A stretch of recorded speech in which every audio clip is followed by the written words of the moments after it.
I saved for months to take her on her dream trip. At the airport, she whispered to her friend, "I'll be so glad when this loser goes home." I never boarded the flight. I met Clara 3 years ago at a local bookstore. She was standing in the travel section, flipping through a photo book of Italy, smiling to herself like she could already feel the cobblestones under her feet. I made some awkward comment about Rome being overrated, unless you liked pigeons and overpriced espresso, and she laughed harder than I expected. That laugh, it stuck with me. We started dating a few weeks later. From the beginning, she always talked about travel. Her dream trip? Italy. Florence, Venice, Rome, the Amalfi Coast. Her Instagram saved folders were filled with photos of gondolas, street cafes, and gelato. I wasn't exactly a world traveler. I'd never even had a passport, but I loved the way her eyes lit up when she talked about it. I wanted to be the person who took her there, so I started saving. At the time, I was working as a mechanic at a local auto shop. Not glamorous, and definitely not high-paying, but I picked up extra shifts, did freelance work on weekends, even sold some old gear I didn't use anymore. Clara didn't know. I wanted to surprise her. She worked in marketing, made decent money, liked the finer things in life, nice wine, expensive candles, designer bags. I couldn't always keep up, but I tried. I think she liked that I was grounded, simple. At least, that's what I thought. Her birthday was in March. On the morning of, I handed her a small envelope and told her to open it carefully. Inside were 2 plane tickets to Rome, hotel confirmations, and a printed-out itinerary I'd made myself. I'd included little jokes and notes next to each stop, referencing things she'd said over the years. Her jaw dropped. She didn't speak for a few seconds, just stared at me, blinking. Then she smiled, threw her arms around me and whispered, "You did all this for me?" I nodded. "All for you," she cried. I cried. It felt like one of those movie moments people dream about. But in the days that followed, I started to notice something different. Clara became more distant. She spent more time texting her best friend Cassie, whispering and laughing in the other room. When I'd ask what was so funny, she'd wave it off. "Just girl stuff," she'd say. At first, I didn't question it. I figured maybe she was overwhelmed, or maybe planning what to pack, or maybe she was just dealing with work stress. But the distance grew. The night before the trip, she barely spoke to me. Just packed her suitcase with her AirPods in, occasionally texting someone with a small smirk on her face. I offered to help fold her clothes or grab her travel chargers, and she barely acknowledged me. I didn't sleep much that night. Something in my gut was twisting, but I pushed the feeling aside. This was supposed to be our dream trip. I told myself everything would feel better once we were walking through cobblestone alleys and sipping espresso in sunlit piazza. Spoiler: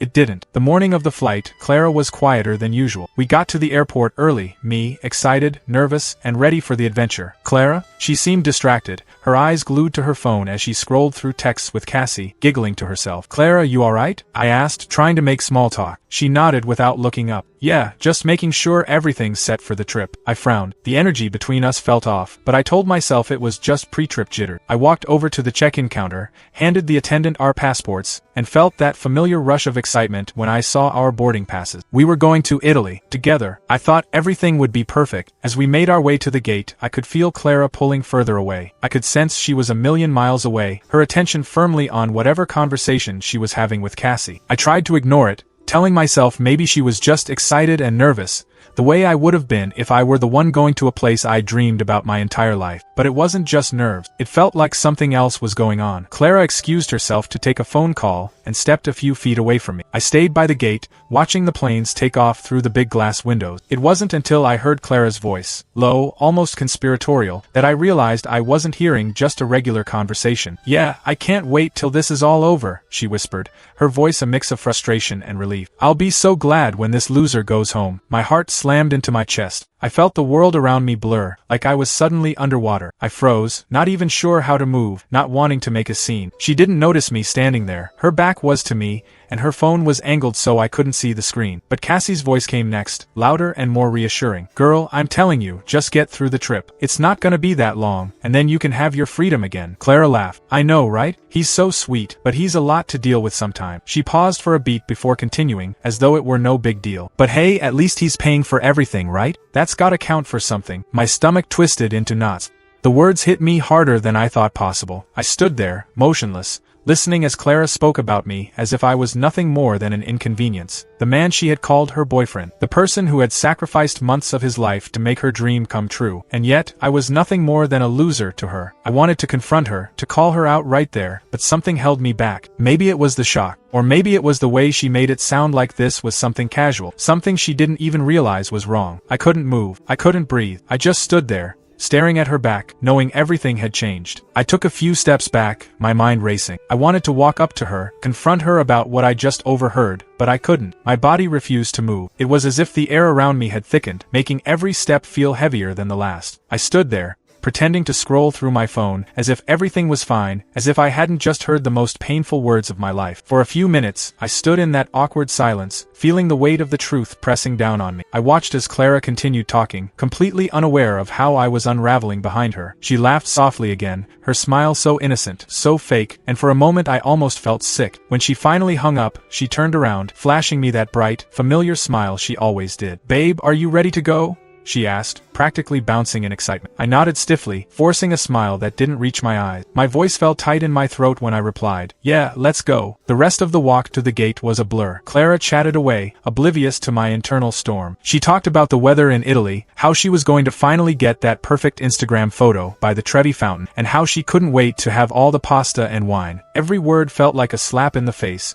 A reminder of how I'd planned this trip to make her happy, how I'd sacrificed everything to make this moment special, and now, I wasn't even considered a part of her dream. When we reached the boarding area, I stopped. The line for security was already starting to form, and the gates were about to close. Clara turned back, her eyes wide with excitement, but I couldn't bring myself to follow her. I felt like a stranger in my own life, like I wasn't even supposed to be here. "Babe," she called, looking at me with furrowed brows. "What's wrong?" I couldn't answer her right away. My throat felt tight, the words stuck in my chest. I just shook my head slowly and let out a sigh, trying to regain my composure. I don't think I'm gonna go," I said, my voice barely audible over the noise of the airport. Her confusion was instant. What do you mean, you're not coming?" I took a deep breath, fighting the lump in my throat. "I overheard your conversation, Clara," I said, my voice steadier than I thought it would be. "And honestly, I don't think I can go through with this trip if that's how you really feel." Her face shifted, the excitement drained from her expression, replaced by a flicker of something that almost looked like guilt. But it was gone as quickly as it had appeared,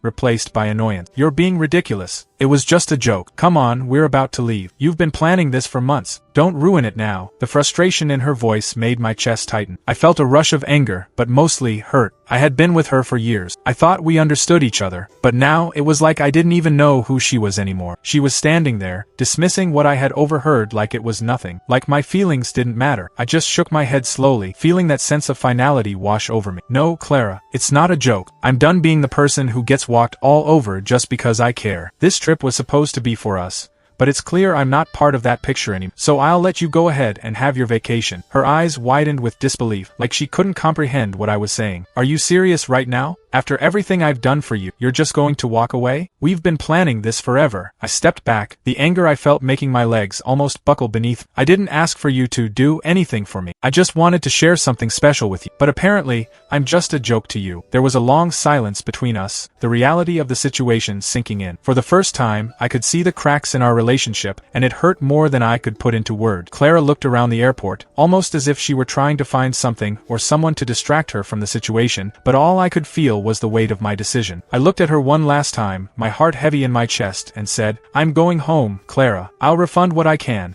but I can't do this. I can't be with someone who doesn't even value me." With that, I turned and walked away. Every step felt like a weight lifted off my chest, but it was still painful, still raw. I heard Clara call after me, but I didn't turn around. I didn't look back. I kept walking, my steps quick and purposeful, but my mind felt like it was moving 1,000 miles a minute. I didn't know what I was feeling. Anger, disappointment, sadness, all wrapped up in a single, unrelenting emotion that I couldn't seem to shake. I just made one of the hardest decisions of my life. I had just walked away from Clara, from the dream I'd spent months planning. But as I walked through the airport, I realized something. This wasn't just about the trip. It wasn't even really about Clara. It was about me, about who I had become in the process of trying to make her happy, trying to prove myself to her, to everyone. I made my way to the exit, feeling the cool air hit my face as I stepped outside. It was like a breath of fresh air, and for a second I could finally think clearly again. I pulled out my phone and started to scroll through my messages, hoping that maybe I could distract myself, find something to ground me. But then I saw it, a text from Clara. "Clara,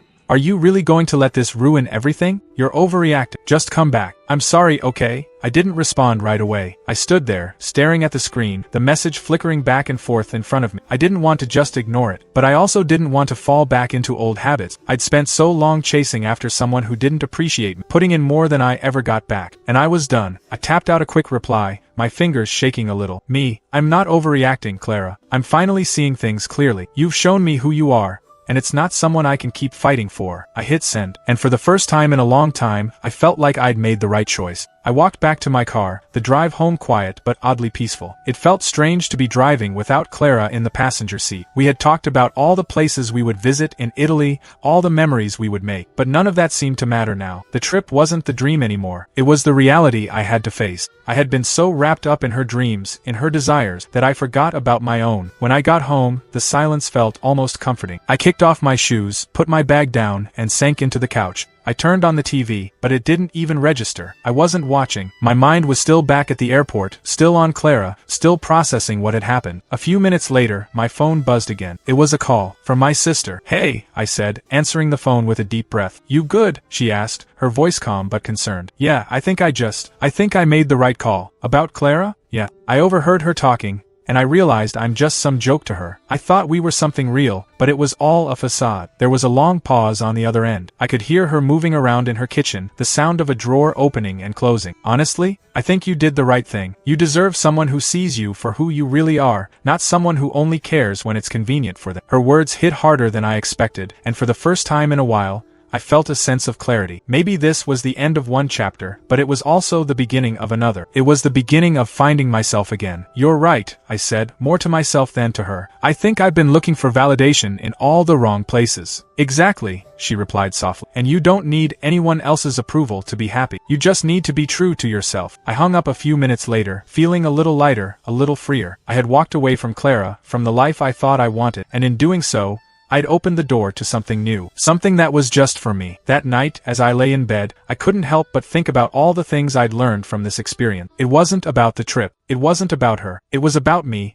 about realizing that I wasn't willing to settle anymore, that I deserved more. And as I closed my eyes, I knew that the next chapter of my life was just beginning. The days that followed felt like a blur of mixed emotion. I kept telling myself I had done the right thing, but there were moments when doubt crept in, moments when I missed Clara, when I wondered if I had overreacted, if there was some chance I could have salvaged things. But every time that doubt surfaced, I reminded myself of how much I'd put into that relationship and how little I had received in return. I focused on work, spending more time with friends and family. My sister, in particular, became a great source of support. We went out for dinners, caught up on old movies, and slowly but surely, I started to feel like myself again. I'd forgotten what it felt like to just enjoy my own company, to make decisions without having to think about someone else's expectations. A few weeks later, I ran into Clara unexpectedly at a mutual friend's gathering. She saw me from across the room, her eyes locking onto mine as if trying to read me, to understand where I stood. She approached cautiously, her voice faltering when she spoke. I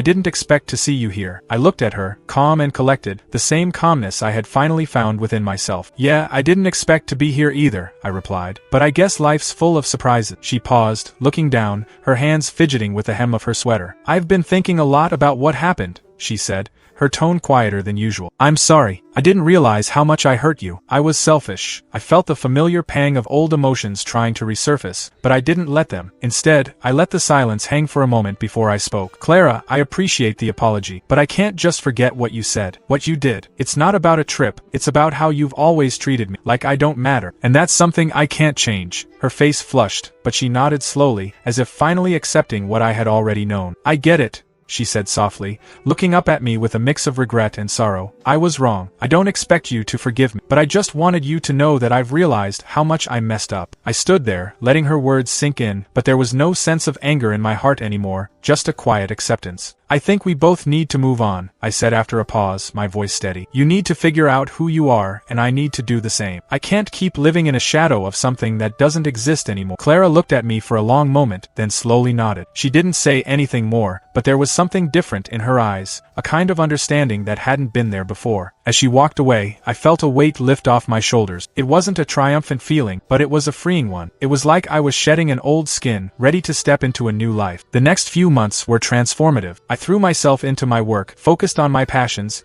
and started meeting new people who saw me for who I was, not just as Clara's boyfriend, but as myself. I went on a solo trip, something I had never done before, and it was exactly what I needed. I found peace in the quiet moments, in the unfamiliar places, and in the realization that I was enough on my own. Eventually, Clara and I crossed paths again at a party. We spoke briefly, But it was different now. There was no animosity, no unfinished business. Just two people who had once shared something, but now had moved on from it. As for the trip we never took together, I booked another one, by myself. And this time, it was my dream trip, not someone else's. I realized that I didn't need anyone else to validate my happiness, or make my dreams come true. It was all within me the whole time, and that was the most powerful lesson of all.